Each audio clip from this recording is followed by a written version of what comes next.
contenido sobre contenido sobre la mística. Y al final, entonces, cuando falten 15 minutos para terminar el tiempo, entonces hablamos sobre cómo vamos a continuar estas reuniones virtuales. En el nombre del Padre, y del Hijo, y del Espíritu Santo. Vamos a retomar el texto del Evangelio de hoy, 29 de abril, de San Juan Evangelista, en el capítulo 12. Es el que la liturgia de la iglesia nos ofrece para este miércoles de la cuarta semana de Pascua. En aquel tiempo, Jesús gritó diciendo: el que cree en mí, no cree en mí, sino en el que me ha enviado. Y el que me ve a mí, ve al que me ha enviado. Yo he venido al mundo como luz, y así el que cree en mí no quedará en tinieblas. Al que oiga mis palabras y no las cumpla, yo no lo juzgo, porque no he venido para juzgar al mundo, sino para salvar al mundo. El que me rechaza y no acepta mis palabras, tiene quien lo juzgue. La palabra que yo he pronunciado, esa lo juzgará en el último día, porque yo no he hablado por cuenta mía. El Padre que me envió es quien me ha ordenado lo que he de decir y cómo he de hablar. Y sé que su mandato es vida eterna. Por tanto, lo que yo hablo, lo hablo como me ha encargado el Padre. Palabra del Señor. Gloria a ti, Señor Jesús. Bueno, entonces hoy la iglesia en todo el mundo, la iglesia católica está celebrando la fiesta, la memoria de una gran mística, Santa Catalina de Siena, italiana, del siglo XIV. Esta santa mujer, esta santa mística, tuvo una gran experiencia de Dios en la contemplación. Dios le dio esa gracia de contemplarlo apasionadamente, de enamorarse de él. Y Santa Catalina va a tener una experiencia muy hermosa de la Santísima Trinidad, del Padre, del Hijo y del Espíritu Santo. La mística carmelitana la va a tener en cuenta a ella.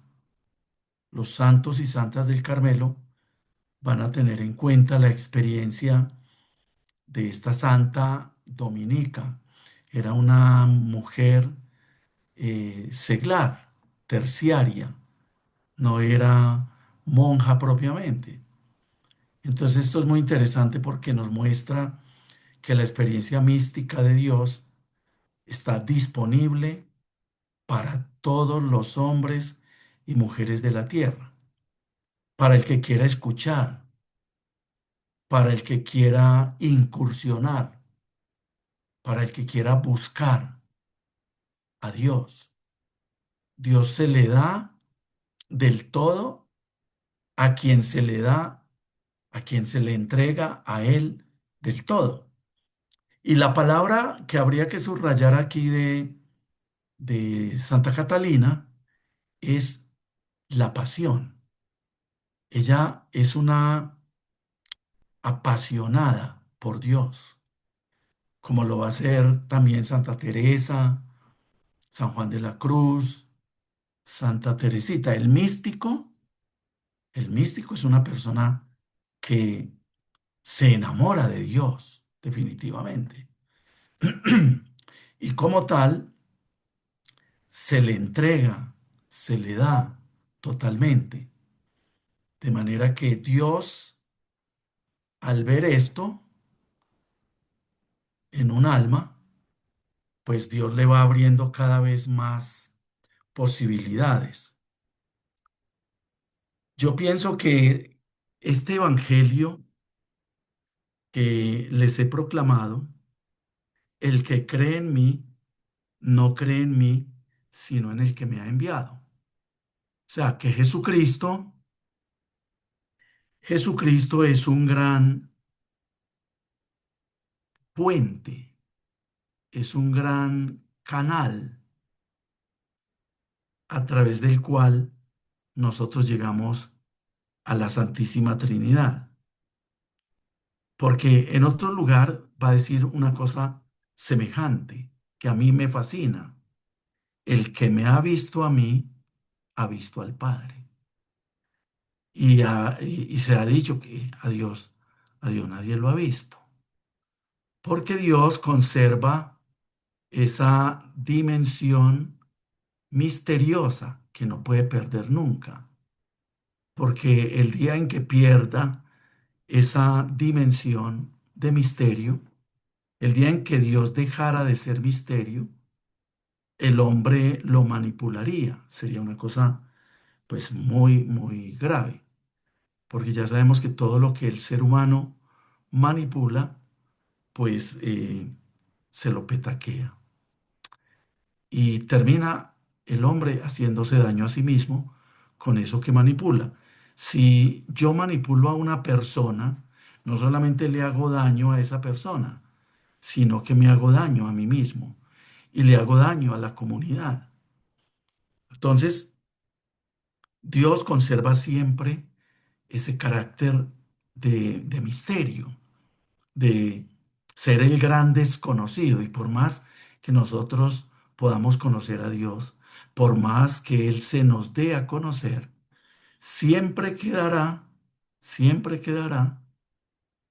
una distancia muy grande, una porción muy grande, inconmensurable de Dios por conocer, por revelar. Dios se ha revelado a la humanidad, se reveló a través de la creación, es decir, se dio a conocer, se mostró, se manifiesta y se sigue manifestando a través de las criaturas, minerales, vegetales, animales, a través de los hombres y mujeres de la tierra. A través de las criaturas, Dios se ha manifestado y se sigue manifestando.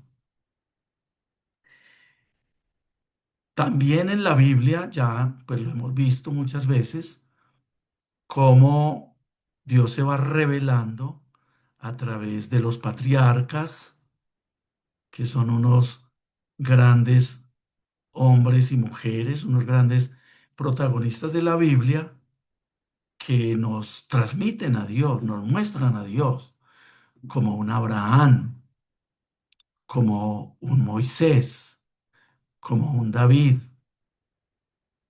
grandes protagonistas de la Biblia, que nos transmiten a Dios, los grandes profetas, Isaías, Jeremías, Ezequiel, Daniel, bueno. Y en ese proceso de mostrarse Dios, de darse a conocer, de revelarse, llega el gran momento que parte en dos, esa cercanía, ese mostrarse Dios a nosotros, y es la encarnación del Verbo eterno de Dios. de la segunda persona de la Santísima Trinidad. Entonces ahí es donde más se ha dejado ver Dios en Jesús de Nazaret. Ahí es en donde más se ha hecho escuchar Dios. Por eso este evangelio, el que cree en mí no cree en mí, sino en el que me ha enviado. El que me ve a mí, ve, ve al que me ha enviado. Yo he venido al mundo como luz, y así el que cree en mí no quedará en tinieblas, quedará iluminado. El que, por aquí adelante, porque yo no he hablado por cuenta mía. Es el Padre el que está hablando, hablándonos a través de Jesús. El Padre que me envió es quien me ha ordenado lo que he de decir y cómo he de hablar. Entonces, estas afirmaciones que San Juan coloca en labios de Jesús de Nazaret son inmensamente reveladoras, porque yo no he hablado por cuenta mía. El Padre que me envió es quien me ha ordenado lo que he de decir y cómo he de hablar. Por eso la palabra de Dios en el Nuevo Testamento, el Evangelio, que es Jesús, tiene tanta importancia. El Padre que me envió es quien me ha ordenado lo que he de decir y cómo he de hablar. Y sé que su mandato es vida eterna. Por tanto, lo que yo hablo, lo hablo como me ha encargado el Padre. Y lo mismo nos va a decir, lo que yo hago, va a decir Jesús, lo que yo hago, no lo hago por cuenta propia. Yo lo hago porque lo he visto hacer a mi Padre y porque el Padre me ha ordenado que lo haga. Acordémonos cuando iba a resucitar a Lázaro de la tumba, como antes de resucitarlo, Jesús habla con su Padre y dice que tú siempre me escuchas, pero yo lo digo para que estos que están aquí crean, crean en mí, crean que yo soy tu enviado. Entonces, este evangelio lo hizo realidad Santa Catalina de Siena en su vida.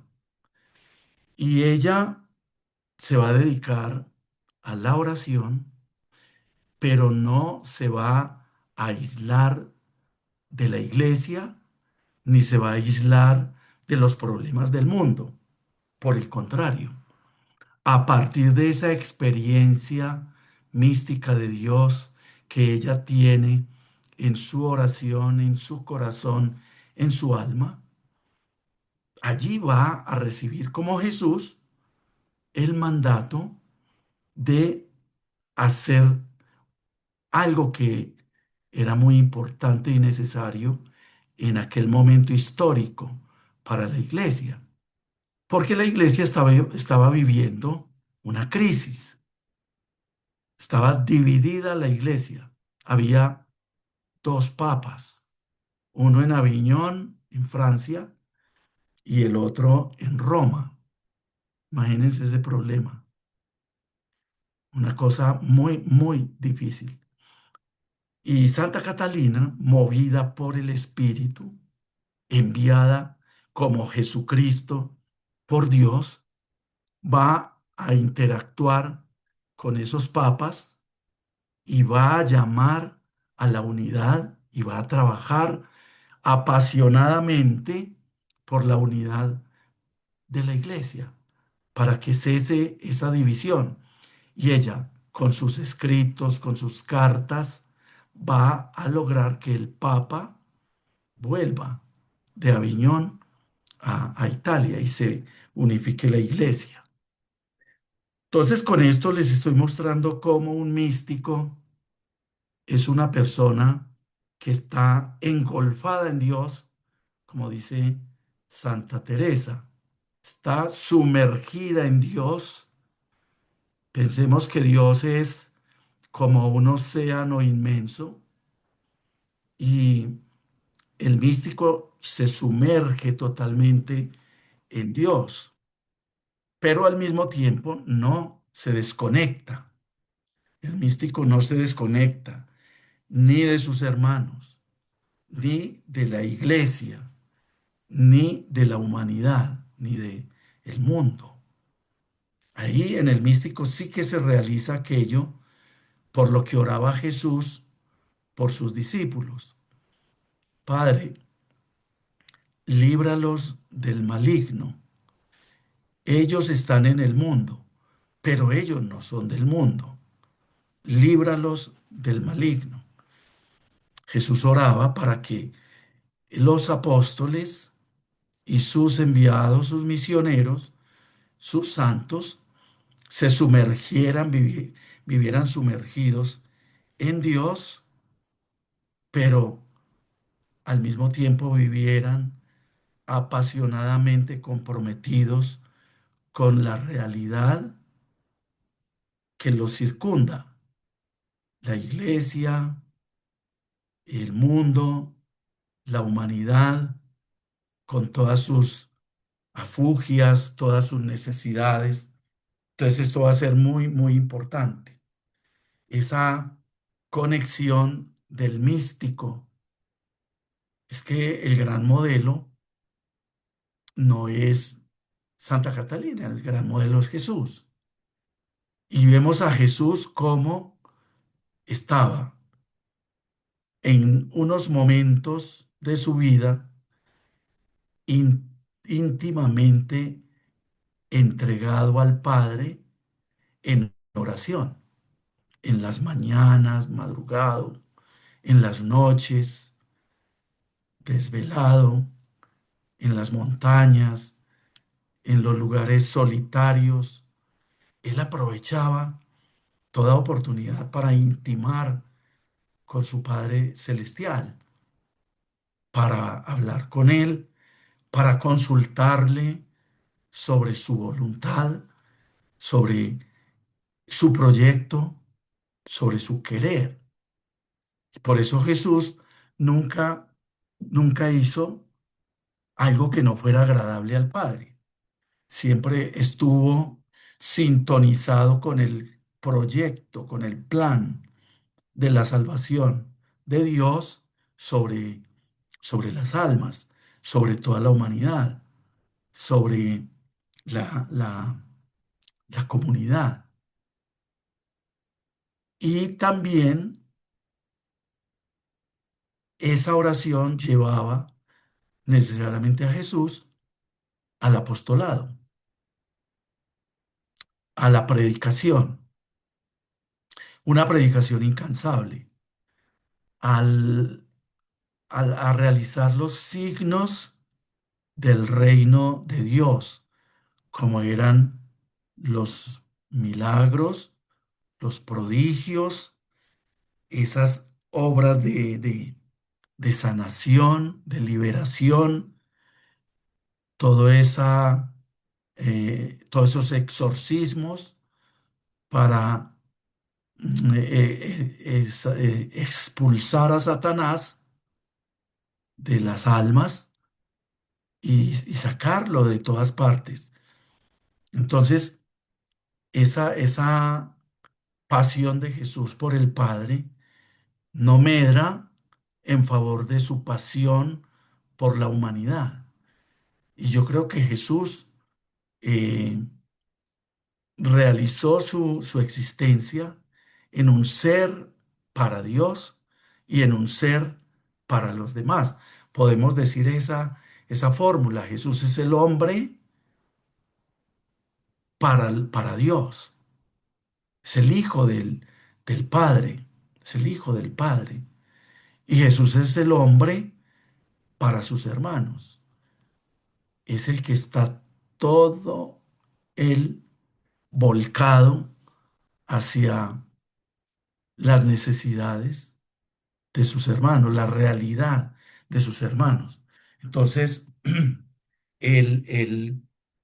por donde va pasando, va actuando esa liberación, esa salvación, esta es una palabra muy integral, la salvación que el ser humano que se cruza en el camino de Jesús necesita, lo va salvando, lo va salvando de los males físicos, corporales, lo va salvando de los males psíquicos, mentales, porque Jesús con su enseñanza y con su predicación cambia, cambia la mentalidad de los oyentes, cambia la mentalidad de los que le escuchan y genera la conversión.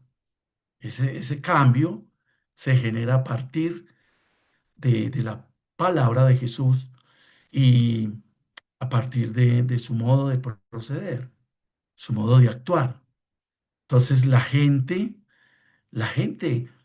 que está viendo y siguiendo a Jesús se da cuenta de que este hombre habla de una forma muy diferente a los maestros de la ley, a los escribas, a los fariseos, a los doctores de la ley, a los sumos sacerdotes. Este hombre habla con autoridad, no como los escribas, dice la gente. Entonces la gente sí capta una sabiduría y capta algo completamente nuevo en la predicación de Jesús, en las enseñanzas de Jesús, en la interpretación que Jesús hace de la ley, en la aplicación que Jesús hace de la ley.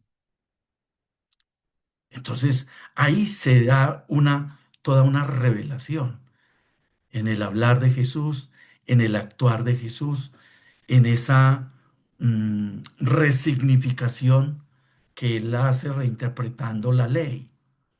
Entonces, la hace verdaderamente instrumento de salvación, porque la ley judía se había convertido en un instrumento de opresión, de opresión. Eran muchos mandatos prohibiendo. A mí personalmente no me gusta enseñarle a los niños ni a la gente los mandamientos de la ley de Dios como me los enseñaron a mí. No matar, no robar, no blasfemar, no mentir. No, no, no. Una enseñanza prohibitiva, una enseñanza negativa. Y es muy sencillo, se trata de reformular, como lo hacía Jesús, en afirmaciones, en expresiones positivas que invitan a una práctica verdaderamente amorosa. Entonces, en vez de decirle a la gente no robe, no robar o prohibido robar, se te prohíbe robar, entonces le podemos decir, Dios nos invita, Dios nos da un mandamiento, que seamos honrados, que seamos honestos. No fornicar, Dios nos da un mandamiento, que nos eduquemos sexualmente, que respetemos nuestro cuerpo, que respetemos el cuerpo de nuestros semejantes, que la sexualidad sea un vehículo de edificación, de construcción, de, de comprensión, de compartir con los semejantes. Entonces, una reformulación de lo negativo a lo positivo, así como empiezan los primeros mandamientos. Amar a Dios sobre todas las cosas. Yo no sé por qué cuando se trata de los mandamientos relacionados con el hombre, entonces los decimos en negativo,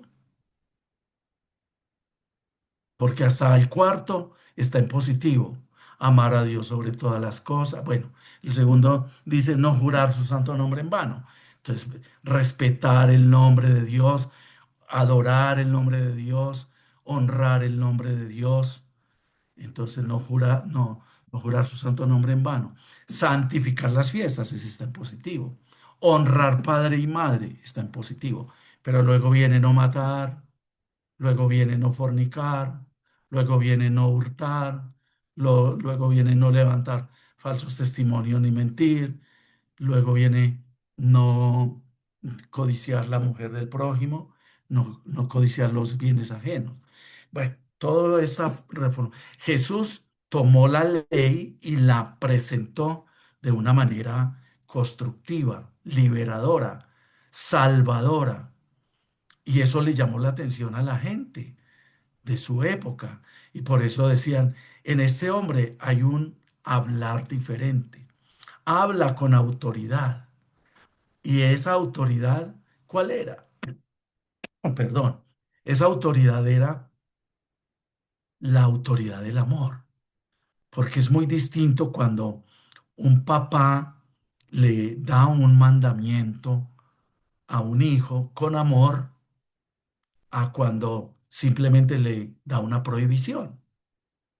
Entonces, el efecto negativo de las prohibiciones es que provocan más, se convierten en tentación. Por allá en el Génesis dice que Dios le dijo a Adán y Eva en positivo, pueden comer de todos los árboles y plantas del jardín, del paraíso, menos de uno. Y resulta que ellos se fijaron más y les entró más curiosidad por ese menos. Coman de todo. Hombre, si nos están diciendo coman de todo, ¿por qué tenemos que irnos precisamente a lo que nos dicen no coma de esto? Y así somos vamos donde el médico nos dan una dieta y resulta que lo que el médico dice, esto no te hace bien, esto no lo consumas, es de lo que más nos antojamos. Esa es parte de la condición humana, pero que si nos concientizamos y si nos comprometemos, pues vamos a tener una voluntad. Es que el ser humano tiene una voluntad. Dios nos creó con memoria, entendimiento y voluntad, pero no las usamos. Ese es el problema, que todo eso lo tenemos guardado como la partida de bautismo. Sucede con el bautismo, que lo reducimos a un documento que tenemos doblado y guardado dentro de un libro, por allá en un estante de la biblioteca, pero no actuamos en consecuencia. Entonces, bueno, esto a propósito del Evangelio, a propósito de Santa Catalina, la mística. Ella es una mujer de la Edad Media que nos invita, fíjense, eran condiciones muy tremendas de la mujer en aquella época, porque de las condiciones de la mujer en el Antiguo Testamento, en el tiempo de Jesús, que Jesús la rescató mucho, después volvió a caer la mujer en el olvido y va a aparecer en el Nuevo Testamento San Pablo diciendo que las mujeres no hablen, que las mujeres se callen, que las mujeres no se aventuren a experiencias espirituales profundas porque pensaban que el demonio las engañaba más a ellas que a los hombres. Todo eso es parte del machismo y del misoginismo. Y Santa Catalina y Santa Teresa van a sufrir esa marginación y esa exclusión en la iglesia que les tocó vivir. Sin embargo, miremos cómo como cuando una persona se entrega a Dios, Dios la convierte, Dios la libera y Dios le da las capacidades para saltar todas esas barreras, esas murallas que levantan en torno a la persona. Y la persona, como lo vimos en Catalina, como lo vemos en Teresa de Jesús, la misma Teresita, por allá en el siglo XIX, todavía la mujer, imagine que la Santa Edith Stein, la carmelita mártir de los nazis en Alemania, ella tuvo que batallar muchísimo para poder doctorarse en filosofía en la universidad. Ella ir a estudiar a la universidad no fue fácil. Y luego para ella ser docente, enseñar en una universidad en Alemania. Ah, no, esos son batallas y batallas y batallas, pero como son instrumentos de Dios, como lo fue San Pablo, que me gusta mucho esa expresión de los Hechos de los Apóstoles, cuando Ananías le dice al Señor que no quería ir a bautizar a Saulo de Tarso, porque ese individuo ha sido un perseguidor de la iglesia. Y le dice el Señor a Ananías, no, usted no se preocupe, vaya, le impone las manos y lo bautiza, que yo le voy a enseñar a ese todo lo que tendrá que sufrir por causa mía y lo voy a convertir en un instrumento mío para evangelizar a los pueblos, a las naciones. Y miren todo lo que Dios hizo a través de San Pablo. Lo mismo, todo lo que Dios hizo a través de Santa Catalina, siendo una mujer circunscrita en una cultura donde se prohibía a la mujer hablar, enseñar, escribir, aventurarse a una experiencia espiritual profunda. Y ustedes, yo los invito para que, por curiosidad en internet, busquen las elevaciones espirituales de Santa Catalina de Siena a la Santísima Trinidad. Maravillosas. Eso es algo que nos deja perplejos, cómo Dios se revela a través de un alma para la iglesia y para la humanidad. Y también cómo Dios en Santa Teresa, en Santa Teresita, va a superar las barreras que la mujer tiene en su contexto histórico y cultural y las va a convertir en sus instrumentos para la iglesia y para toda la humanidad. Y las pone a escribir.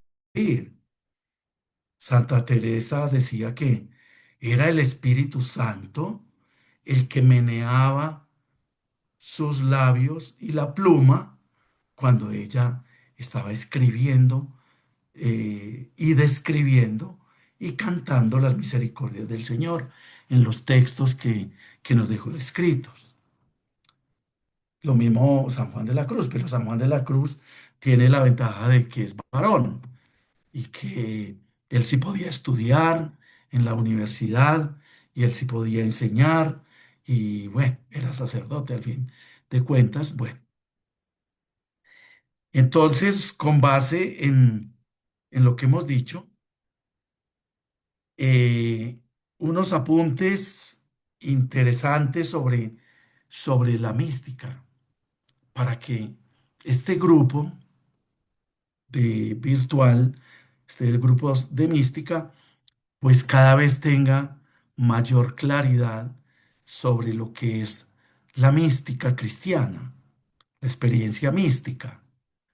Ya al final, el año pasado, tuvimos unas aproximaciones. Hoy voy a agregar otros puntos al respecto. Entonces, la mística, ¿qué es la mística? La mística es un conocimiento experimental de Dios. Me gustaría que eso lo apuntaran. y que lo tuvieran siempre a la vista, por lo menos. Si no se lo graban en su memoria, por lo menos que lo apunten, porque es que esto nos va a ayudar muchísimo. La mística es un conocimiento experimental de Dios. No es un conocimiento doctrinal meramente. No es un conocimiento teórico. Porque si a eso vamos, entonces tendríamos que decir que todos los teólogos y escritores sobre Dios son místicos y no lo son. ¿Por qué? Porque son conocedores teóricos, son conocedores doctrinales de Dios. Aquí la palabra clave de la mística es que es un conocimiento experimental de Dios. Por lo tanto, no se llega a ser un místico leyendo muchos libros o estudiando o escuchando muchas conferencias. No.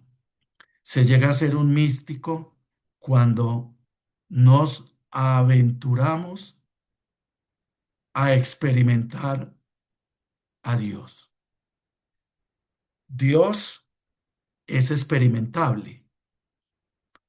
Dios es misterio, pero al mismo tiempo Dios se deja tocar, se deja ver, se deja oír, se deja sentir a las almas que lo buscan con sincero corazón.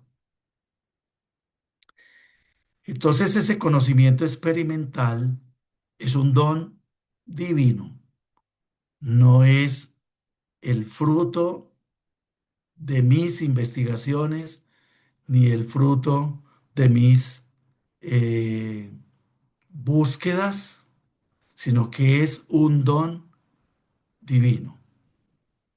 Dios se me da a mí. Dios se da a quien quiere, pero Dios quiere darse a aquellos que lo buscan con sincero corazón. Dios quiere darse a aquellos que lo quieren experimentar de forma permanente, no de manera accidental ni de manera emocional, sino de una manera total, integral. Entonces la mística es un conocimiento experimental de Dios. El que nos ayudó a definir eso o a entender esto fue San Buenaventura, por allá en el siglo XIII.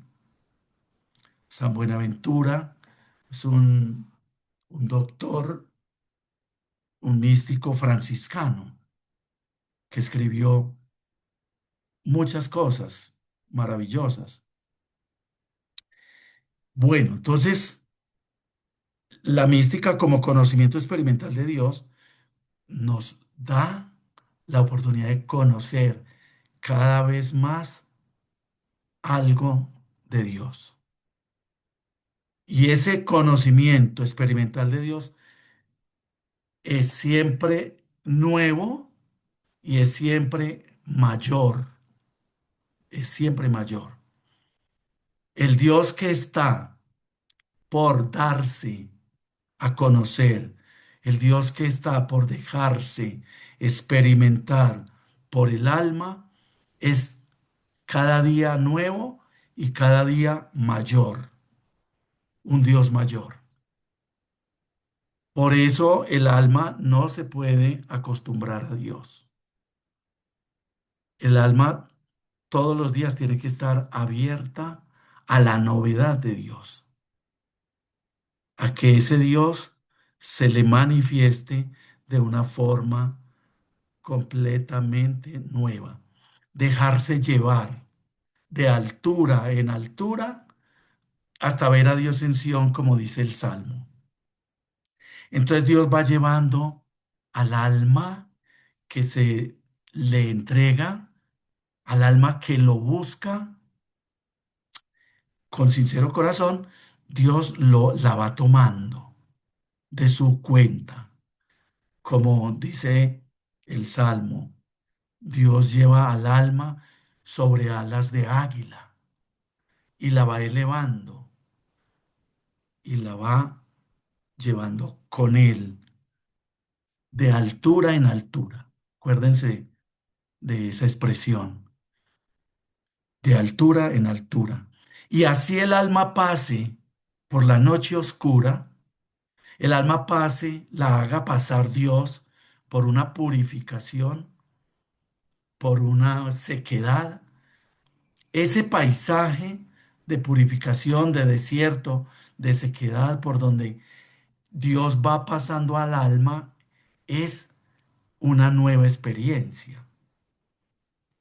Quiere decir que si hay un cambio de paisaje en la experiencia que el alma tiene de Dios, debemos alegrarnos, porque quiere decir que Dios nos está llevando con Él al cambiar el panorama. Esa es una clave, esa es una clave. Como le decía el Quijote a Sancho Panza, le decía, Sancho, ladran los perros. Entonces es que estamos avanzando. ¿Por qué? Porque hay un cambio de paisaje, hay un cambio de panorama y quiere decir que estamos avanzando, que estamos progresando. Un segundo punto, la mística es una experiencia religiosa. La mística, el hombre tiene muchas experiencias, muchas clases de experiencias. La mística pertenece al orden de las experiencias religiosas. ¿Qué quiere decir experiencia religiosa? La experiencia, la religión es una religación, o sea, es un enlace muy fuerte del alma con Dios. Es una relación.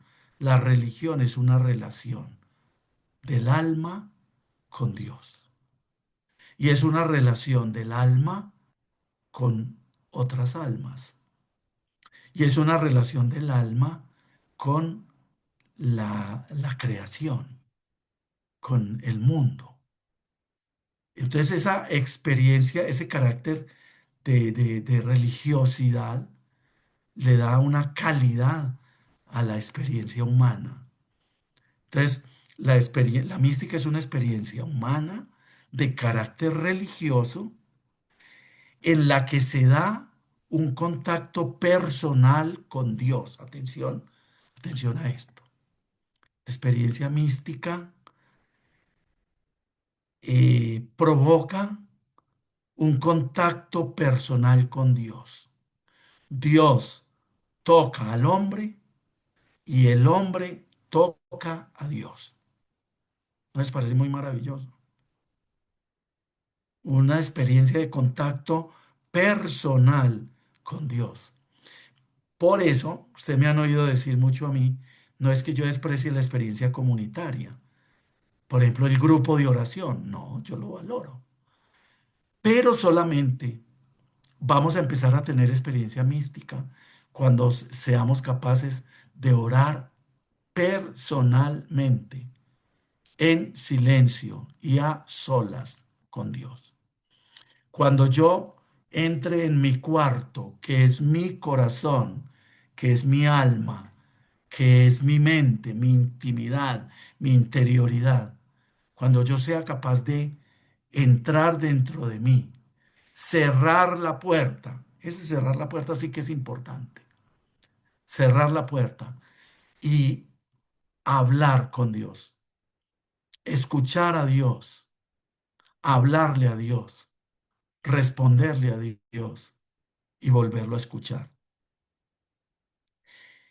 Entonces, este segundo punto es hermoso. La mística es una experiencia religiosa en la que se da un contacto personal con Dios, captado por la conciencia. Esto cualifica y es esencial para que una experiencia sea mística.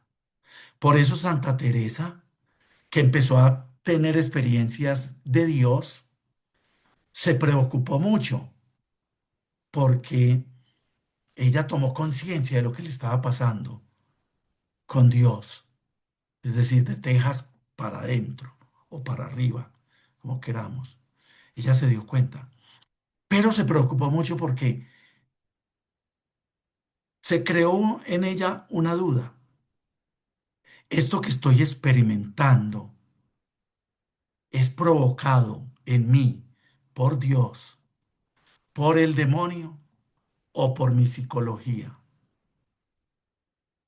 Por eso aquí dice es una experiencia religiosa en la que se da un contacto personal con Dios, ese contacto captado por la conciencia. O sea, me tengo que dar cuenta de lo que me está pasando y tengo que buscar esclarecer que esa experiencia yo no la esté provocando con ciertos ingredientes que yo esté poniendo. Por ejemplo, una persona puede drogarse, puede doparse, puede consumir ciertas sustancias y provocar estados estáticos de éxtasis en su conciencia, en su ser. Eso no es experiencia mística. Eso es algo provocado por una sustancia o provocado por una histeria colectiva en determinado grupo. Miren, es una experiencia personal, íntima, dada por Dios, provocada por Dios y captada por la conciencia humana. El místico experimenta a Dios, se siente poseído por Dios. El ser humano puede ser poseído por el diablo. Hay las posesiones satánicas. Y por eso Jesús hacía exorcismos para sacar el diablo, para expulsar el demonio que dominaba a una persona. Y aquí la experiencia mística es la posesión de Dios en el alma. Dios se posesiona del alma con el permiso del alma, con mi permiso, porque yo soy el que lo estoy buscando, el que lo estoy llamando y el que estoy anhelando, deseando que Él venga a mí, que Él se despierte en mí y que Él actúe en mí. Bueno, vamos a dejar ahí. Vamos a abrir los micrófonos entonces para optar, de acuerdo a la votación, por cómo vamos a continuar estos encuentros de mística. Pueden abrir los micrófonos y, bueno, Cristian y Luis Fernando, que estuvieron atentos a las votaciones, entonces nos van a comentar.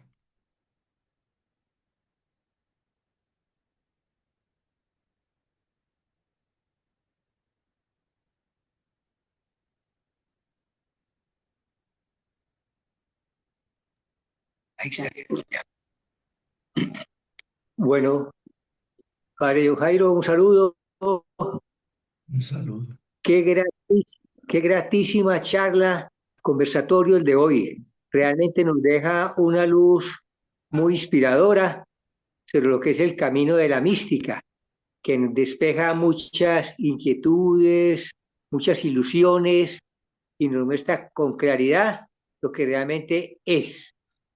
Muy significativo. Dios le pague. Amén, Cristian, sí. Y con esto vamos a seguir unas dos o tres charlas y yo quiero invitarlos a que tomen sus notas, porque es que si esto es sutil, es sutil. Entonces, si no lo tenemos muy nítido, muy bien comprendido en la mente y en nuestros apuntes, después nos vamos a confundir. Correcto. Padre, Cristian, creo que ya tú tienes la información precisamente sobre las votaciones. Eh, Cristian, ¿me estás escuchando?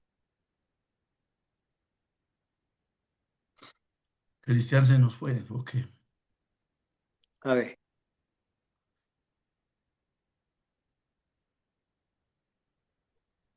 Cristian,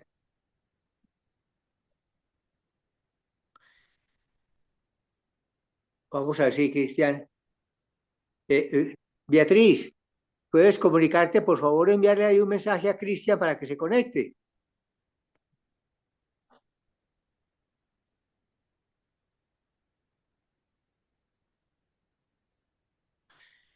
Luis Fernando, ¿hasta dónde te enteraste más o menos Sí, ya le estoy escribiendo a Cristian. cómo Padre, fue? muchas gracias. Yo lo entré un poquito tarde porque estaba trabajando, Sí, pero maravilloso. Me encanta lo que escuché también. muy bien. A pesar de que entré hace por ahí 20 minutos, percibí lo mismo de Luis Fernando. Bueno, yo veo que ahí está quedando grabado. Después lo podemos volver a escuchar. Ok.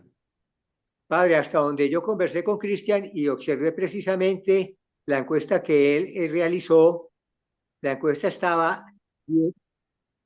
estaba 16 por las 4 de la tarde y 15 por las 7 de la noche. Ya. Ahora, hay algo también a considerar con respecto a la posibilidad de que no sea a las 4. A las 7 de la noche tendríamos dos dificultades, o una dificultad manifestada en la siguiente manera, y es que como el enlace nos lo hace Cristian desde la ciudad, desde España, con una diferencia horaria de 7 horas, entonces Cristian lo hace allí desde las 11 de la noche. Ujú.